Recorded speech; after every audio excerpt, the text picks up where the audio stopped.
What's up, everybody? Welcome back to another edition of Sit Down Saturday. Just coming back from TFCon. 4 nights, 3 of which in different hotels. 24 hours of driving with 3 kids. Never, ever again. So I didn't get a chance to really enjoy the show that much, but I did get to meet a lot of people, which was nice, and I did get to hang out Friday night, which was also nice. I got a couple gifts. I got my salt shaker from TKO, so I'll add that over here with their body spray. That's pretty cool. I got a beautiful drawing of Han Solo that my Scottish friend Lee set my way, but it's breathtaking. I can't wait to frame it and get it up in my room here. Got my rock box, of course. Got a poster from Autobot Decepticast, a couple cards from James. People are far too kind. You don't need to give me anything. I mean that sincerely. I don't need anything. I'm good. Thank you. But it is appreciated. I had to make an apology. Levy, are you watching? You walked up and I called you Levi because you look like a buddy of mine whose name is Levi and your name is very similar. And I apologize. I didn't even think about it till I was driving home and I was like, did I? Bet you I did. I apologize. You know you're welcome here with me at any time, so to speak. A lot of people I didn't get a good opportunity to spend as much time with. I usually chop it up with Get Right Robot and his girl, and I didn't really get, everybody's busy.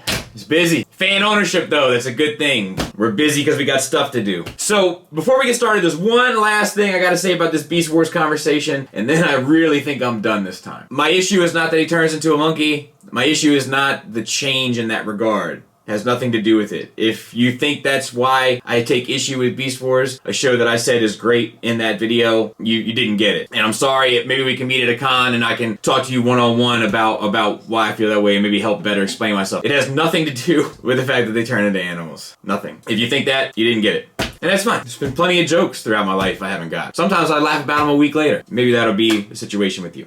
So that's it. Let's move on. So today is going to be pretty much story time. It's going to be my first-hand interactions with third-party companies with one exception, which is a third-party interaction, you might say. But that third-party interaction is about the reviews I did for 2 prototypes that I had to submit for review to be approved to release, and they were not. And I'm going to show the final thoughts on both. That'll be at the end, and it's pretty interesting to watch. But I'll explain them all as we go through. So this is my first interaction, and it's not necessarily with a third-party company, but it is with third-party designers. The gentleman that worked on Unrustable Bastards. I don't even know if they realized this, but before I got into the content creating element of all the fandom, I was at TFCon Toronto in 2014, 13, somewhere around there. I was at the bar with my buddy Adam, and they came over and sat down across from us, and they started talking, and we started talking. And before you knew it, the conversation evolved into this philosophical discussion regarding third party. And it was outstanding. One of the best times I've ever had at a convention in my life. And they stayed with us from about 9 p.m. to 2 a.m. just chopping it up. At the time, they showed us a ton of stuff they were working on that hadn't been released yet. KFC's, Ultra Magnus, whatever that was. The iGear Raptors they were working on. Just a ton of stuff that hadn't come out, and they were showing us their designs. They took the time to talk with us. And I've always carried that with me in how I approach these shows. If I get the opportunity to meet people, I try to take the time to talk to them, and most people that have shook hands with me can probably vouch for that. I was very appreciative, and I wish them the best with Unrustable Bastards and all that stuff. They're good dudes, personally. The second interaction I had was with Cloud9's Quake Blast. Now, this was the first toy I ever got sent directly from a company to be reviewed. I had heard rumors that Cloud9 was Gigapower. When they contacted me, they wrote me a whole bunch of stuff about what they were sending, etc., etc. I wrote them back because they asked if I had any questions, and I had 4 questions, and they answered 3 out of 4 directly, and the 4th they left blank. And the 4th one was, are you Gigapower? And after they saw the review, they said they thought it was fair. And that was the only interaction I ever had with them, and it's probably meaningless to them, but being as though that was the first time I was ever directly contacted, that experience will always mean a lot to me. I think that they probably feel a way about me now, but that's on there, and I don't have any issue with them. I wish them all the best. Now, my second interaction with a company directly was from Maketoys. To nip this in the bud real quick, I eventually did talk to the guy who was running Maketoys, and he told me directly that it was Maketoys, because Make in Japan is like demon or devil or something, so it's like in a rock and roll kind of way, so it was like, cool, bad Toys, but also the flip side of that is that they are making toys, and it's like a double entendre, which I thought was cool. I'm just old habits die hard. I call it Maketoys. I've always been a pretty big supporter of their product. If you look at my videos throughout the years, I like far more than I don't like. When they contacted me initially, they said what struck them about my content was that I was critical of a couple of components to the Guardian, and they said that they were critical of the exact same things. They had some issues with their own product regarding the exact same things, and that's why they reached out to me, because we shared criticism. I thought that was interesting because I've had situations in the past where I feel like companies have taken offense to what I'm saying when it's not personal, it's business. Like, you're asking for money, I'm giving money, so there's a business relationship there. And this felt like business. They were like, we think that you're pretty fair, and et cetera, et cetera. So it started a relationship that it was always good on my end. I think a couple times they weren't happy with reviews that I did of some of the stuff they sent my way, but I told them also early on, like, look, I'm not going to sugarcoat anything. If there's anything that you want me to tell them being the viewers, I will tell them, but I'm going to say that you requested me to tell them this. So if you say, look, this is going to be painted red when it gets released, I'm going to say, look, Maketoys says it's going to be painted red when it gets released. I can't vouch for that, but Maketoys is saying that to me. So we had a pretty good rapport. I always thought they were professional and straight up with me. I always had good back and forth with them and don't have any complaints. I'm sorry that we felt differently about some of their products, but that's the risk you take when you mess with me, I guess. I ended up meeting the head guy for Maketoys at TFCon Chicago, not this past time, but the time before. And we sat around and talked it up, and like, the dude's a sharp dressed man. He tripped me out, but he was saying how the way I talk about the stuff, what he liked about it was that it seemed so straightforward and it seemed so raw. It was great. I had a great conversation with the dude. I'm guessing those days have passed because they haven't sent me anything, which is fine. I don't need anybody to send me anything, and I've never asked for anybody to send me anything. I gotta be honest, I offered BagQ once, I believe, maybe twice. A Generation Toy once, back in the day. But for the most part, like, I've never been like, send me free stuff. Like, I'll buy it. I don't care. And if there's going to be any type of issue regarding what I say, if you are sending it to me, I'd rather just buy it. Because then we really can keep it 100% business, and I'm good with that. Then obviously my next one would be Maas Toys. They hit me up to do the box art for the skiff, which blew me away. Like, and even at this past TFCon, I signed a couple boxes, which was cool. And like, I'll always have that on my shelf. I'm not even sure if it's in the shot. I'm looking at it like it is. I'm sure you've seen it before on the shelf. But like, that's like, I don't know, that's a big feat for me. I'll always be appreciative of that. And even with them, we had a pretty much a straightforward conversation back and forth. My relationship with them is good to go. It's been honest. It's been forthcoming. There was one little hiccup along the road where I did a fourth one, and they ended up using a guy from TF Nation, I think, because it was their exclusive. And I get it. I don't have any issue with that. I just wish I would have been informed ahead of time so that I could have planned, because I kind of went into crunch time to get that fourth one done, and then they didn't use it, and I could have, ended up being a waste of my time. But yeah, I mean, that's big for me. I'll take that to the grave right there. That's huge. And I just spoke to them in the past month or so, and we picked up right where we left off. No issue. Very professional. I hope on both sides, but at least on their side with that one hiccup. But every path has a few puddles, as my father used to say. One more I got to talk about before we move on to the final thoughts. Bold Forms. I met Bold Forms in Chicago, not this past time, but the time before. And the gentleman came up to me, shook my hand, told me who he was, said he was a fan, and I was like, dude, that's amazing. He was such a nice guy, and I really wish him the best. Like, he told me his story. It's pretty much just him and his wife trying to get it done. His wife was lovely, and I know what that's like. I mean, DMH is just my wife and me. I know what it's like staying up all hours of the night doing inventory, crunching numbers to see what's working and what's not working, like working the taxes out. Like, I know that life. It's not easy, and doing it with two people is hard. But the nice thing about it is you can usually, like, I trust my wife 1000%. And I my heart goes out to them. He said to me while he was there, he was like, I would love to send you the Megatron that they were working on at the time, but I'm afraid you will be harsh to it, that you may not like it. And I said to him, because I liked him so much personally, look, man, if you feel that way, don't send it to me. I have to maintain my integrity regarding how the piece is, and I don't want to hurt you. You're already in a bad enough spot, and to me, it's not worth taking the gamble. So he offered to send it to me, and I said, no, you know, not if what I'm going to do is going to cause you harm, because I can see you're out there kind of trying to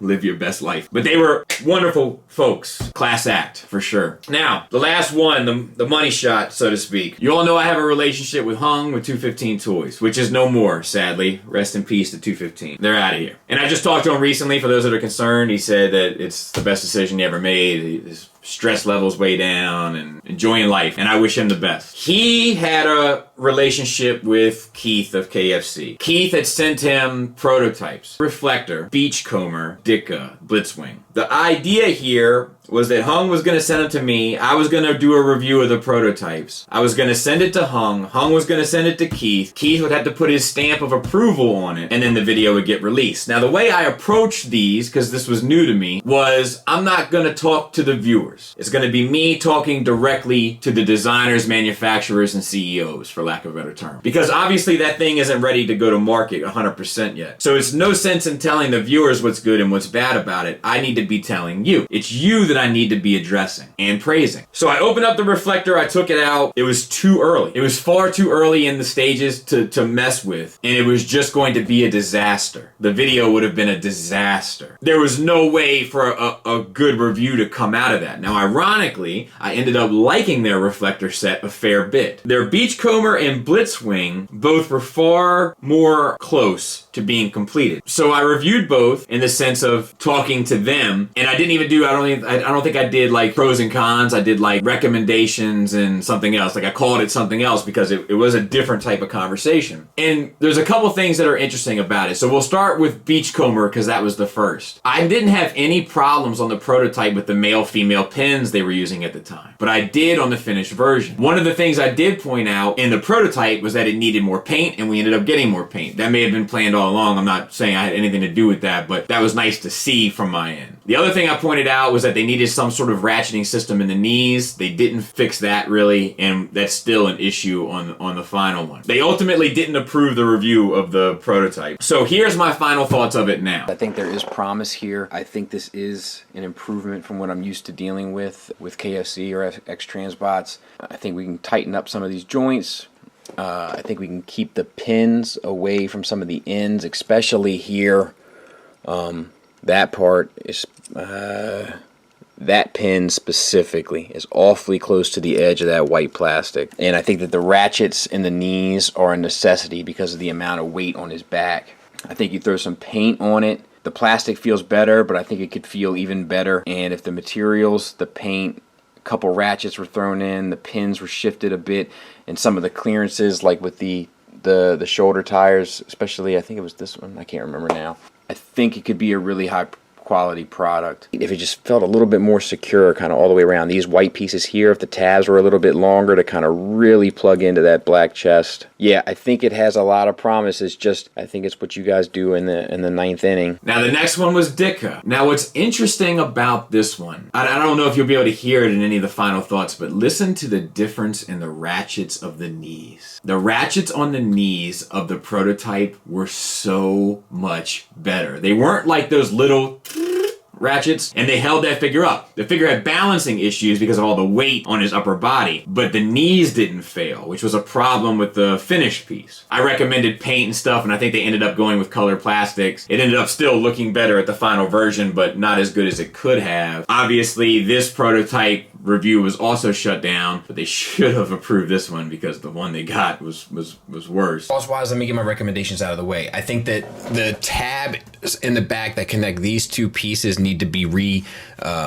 reinforced. One thing, that the shape of these hips here, it does create some challenges in getting poses to look quite right, because you can only kind of get it from certain angles. Like you can't really manipulate the thigh there once you have it in place, because it only fits up underneath that cavity in certain ways. And if there's anything that they can do to round out the upsides of the hips, it's going to make this a lot more fun to deal with. Lastly is the thing that you know I gotta mention, is paint. And this guy could be a masterpiece level transformer, in my opinion.